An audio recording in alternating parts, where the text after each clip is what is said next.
2013 жылы осы Лаура екеуміз қажылыққа бардық, үлкен қажылыққа. Жасымыз 26-та ма, 27-те ма, сондай-ақ айналамызда жігіттерден сұраймыз ғой, Меккеде жатырмыз.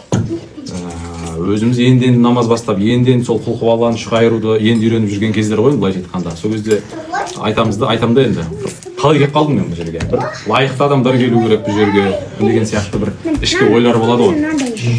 Сол жерде бір білетін бір ағамыз айтты, Ерланбай, сен оны өзіңмен өлшеме деді. Сен қаяқтан білесің вообще? Сен ол өзіңнің талантыңа, өзіңнің қабілетіңе, өзіңнің тақуалығыңа, өзің Құран жаттағаныңмен өлшеме. Мүмкін сен қаяқтан білесің, сен атында ұмытып кеткен, 17-ші ғасырда ма, 18-ші ғасырда ма өмір сүрген әйтеуір біреудің ұрпағымыз ғой, бір қазақтың.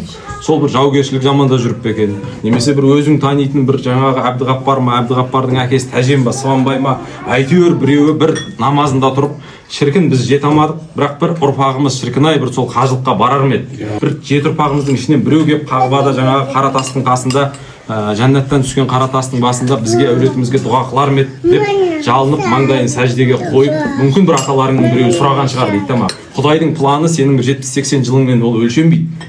Ол сенің баяғы аталарың армандап өздері жете алмай атпен ешекпен шіркін бір ұрпағымыздың ішінен біреу барса екен деп дұға қылып кетті ма, батаның арқасында сен кеп қалдың дейді да ма.